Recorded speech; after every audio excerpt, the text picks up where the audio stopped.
BFM Business, BFM Bourse, USA Today. Avec Grégory Volokin, président de Mescart Financial Services aux États-Unis. Bonjour Grégory, on va commencer avec un chiffre qui pique un peu. La confiance des consommateurs américains du Conference Board. L'indice est passé de 106,4 à 98,7 pour le mois de juin. Le consensus était au-dessus de 100. On tablait sur une dégradation, mais elle est beaucoup plus forte que prévu. Comment est-ce que vous analysez ce chiffre ?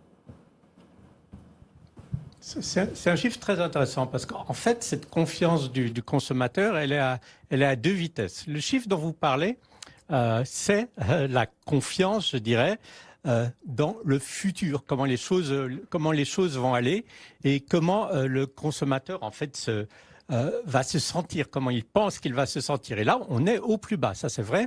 On dit au consommateur, qu'est-ce que vous pensez dans 6 mois? Et ce chiffre-là que vous dites, 98, il reflète ça, c'est un plus bas depuis 10 ans. Donc en fait, c'est vraiment un moment où le consommateur est pessimiste, mais pessimiste sur l'avenir. Et ce qui est très amusant ou intéressant, c'est que sur le présent, et ça c'est le chiffre qui s'appelle situation présente, ce chiffre, il est absolument sans changement depuis le mois dernier, c'est 147, et il n'est pas en forte baisse. Il est en baisse peut-être de 10% l'espace d'une année contre un autre chiffre qui s'est écroulé. Donc, ça veut dire quoi? Le consommateur, pour le moment, aujourd'hui, se sent plutôt bien. C'est pas l'enthousiasme, mais il se sent bien. Mais dans l'avenir, il pense que ça ira moins bien. C'est quand même très important de voir ça. Et c'est traduit vraiment par un chiffre, alors là, qui est, à mes yeux, extrêmement frappant, c'est les attentes d'inflation de ce consommateur. Alors, le consommateur, peut-être qu'il en sait même plus que la Fed, parce que c'est le consommateur qui va faire des achats dans les magasins, plus que Jérôme Powell. On ne le voit pas trop au supermarché, Jérôme Powell. Parce que le consommateur, il pense que d'ici 12 mois, l'inflation sera annuellement en hausse de 8%. C'est un chiffre qui est totalement hors norme, et ça montre à quel point, donc, les Américains ont peur, sont concernés par l'inflation qui va continuer d'après eux, et c'est pour ça que, pour eux, leur projet dans l'avenir commence vraiment à être très impacté. Du côté des valeurs, on va parler de Nike. Petite déception après la publication des résultats, mais surtout, qu'est-ce qu'on a appris de nouveau, notamment au niveau de l'inventaire de Nike ? Oui, un chiffre qui est absolument incroyable, en fait. L'inventaire de Nike, où est-ce qu'il est ? Les 2/3 de l'inventaire de Nike ne sont pas derrière les magasins, dans des réserves, dans des hangars. Non, ils sont sur des bateaux en ce moment. Ça veut dire que, en fait, tout ce qui est le transport entre l'Asie, où la plupart des chaussures sont faites, notamment au Vietnam, et les États-Unis, ça va très très lentement, ou bien tout simplement les containers sont bloqués et leur inventaire, en fait, il est en train de flotter. Donc c'est pas un chiffre inquiétant, c'est pas qu'ils ont trop d'inventaire, mais c'est qu'ils n'arrivent pas, en fait, à faire bouger cet inventaire. Et l'autre chiffre qui est très intéressant, qui a été donné par le CEO, c'est qu'ils disent qu'en une année, les coûts de transport et d'emballage, donc justement de mettre ces chaussures dans des containers, ont été multipliés par 5. C'est aussi un chiffre très impressionnant. Leurs résultats sont bons. Ils parlent beaucoup de la Chine parce que c'est une façon aussi d'atténuer certaines déceptions. Pourquoi je dis certaines déceptions? La Chine en baisse de 20%. Évidemment, c'est Covid. Quand, par exemple, Shanghai était fermé, on ne va pas dans un magasin s'acheter des baskets. Mais ça détourne un peu l'attention d'un chiffre qui, lui, est plus inquiétant pour Nike. Les ventes aux États-Unis en baisse de 5%. Alors, baisse de 5%, ça pourrait être compensé par l'Europe, qui est en hausse de 20%, par exemple. Sauf que les ventes aux États-Unis pour Nike, c'est pratiquement la moitié de leur chiffre d'affaires. Donc, c'est important s'il y a un ralentissement de leurs ventes aux États-Unis. Pourquoi ce ralentissement? On a l'impression qu'il y a eu beaucoup de discounts dans les magasins de chaussures comme Foot Locker, sauf qu'il y a beaucoup de ces magasins de chaussures qui ne vendent plus de Nike. Nike, ils préfèrent vendre directement aux clients et Nike n'aime pas trop baisser et faire des discounts. Donc, s'ils ne baissent pas leur prix et que les autres baissent leur prix, évidemment, ils perdent des parts de marché.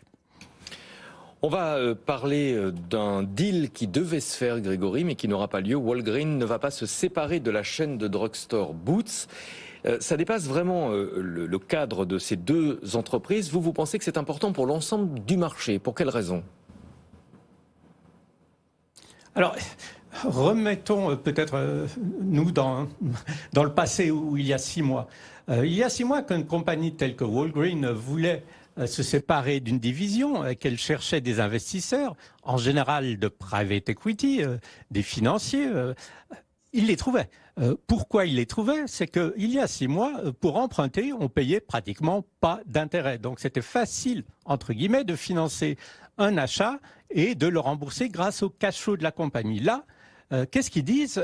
Ils disent, Walgreen, on n'a reçu en fait qu'une offre. C'était une offre en fait par Apollo, qui est très connue évidemment comme Private Equity, et Reliance, la compagnie indienne. Et ils disent, mais en fait, cette offre, elle ne mettait pas un prix qu'on pouvait accepter, pas un prix acceptable pour notre division Boots, qui sont donc les réseaux de distribution en Angleterre. Et pourquoi? Ce que dit Walgreen, c'est à cause en fait de la situation des marchés. Alors évidemment, quand il parle des marchés, il parle pas des marchés boursiers, il parle des marchés sur lesquels les compagnies se financent. C'est très difficile maintenant pour Private Equity de pouvoir justifier un investissement, parce que là on parlait de 7 milliards de dollars, de devoir emprunter 7 milliards de dollars et surtout de pouvoir les rembourser tout en gardant des profits, surtout dans la distribution où les marges sont tellement faibles. Donc c'est pour ça que c'est très important. Ça veut dire, et je crois que François Monnier le disait tout à l'heure, ça veut dire tout simplement que pour Private Equity, maintenant il y a beaucoup de problèmes les uns après les autres qui sont en train de se poser. Celui du financement pour se développer dans l'avenir étant peut-être le principal actuellement. On va parler du secteur bancaire, Grégory. Après les stress tests, les tests de résistance menés par la Réserve fédérale américaine, 4 banques, Morgan Stanley, Goldman Sachs, Bank of America et Wells Fargo, ont relevé leurs dividendes après avoir affiché de solides performances lors de ces tests de résistance. C'est une bonne nouvelle. Alors, c'est une très bonne nouvelle. C'est une bonne nouvelle surtout, je dirais, pour les investisseurs, parce que contrairement à l'Europe, les banques rachètent énormément de leurs propres actions. Si en Europe, les banques françaises ou allemandes rachetaient pour, tenez-vous bien, 80 milliards de dollars cette année de rachat, donc d'actions par les banques américaines, on crierait au scandale. Pas du tout. Aux États-Unis, on est très contents. Les investisseurs sont contents, évidemment. Et puis non seulement ces banques rachètent leurs actions, par exemple Morgan Stanley, qui là alors a vraiment surpris parce qu'ils vont racheter cette année pour 20 milliards de dollars d'actions. Non seulement donc ils rachètent leurs actions, mais en plus ils augmentent leurs dividendes. Ça, c'est aussi quelque chose de très agréable à l'oreille des investisseurs. Par exemple, un Morgan Stanley, là, l'augmente de 10%. Un Goldman Sachs, qui payait un dividende très faible, l'augmente de 20%. Ce qui fait que maintenant, en fait, toutes les banques américaines sont alignées, je dirais, entre 3,5% de dividendes annuels, qui est un chiffre, il ne faut pas l'oublier, qui vient de zéro, parce que les dividendes ils avaient tous été suspendus pendant la crise des banques, la crise financière de 2008. Donc là, c'est plutôt un feu vert à la fois pour les rachats d'actions, pour les dividendes qui augmentent, qui montrent que le secteur bancaire, en fait, en ce moment, est très bien capitalisé, en tout cas aux États-Unis, et se porte bien, et ils ont assez d'argent pour le rendre à leurs investisseurs. Le carnet du jour, Grégory, c'est Elon Musk, 51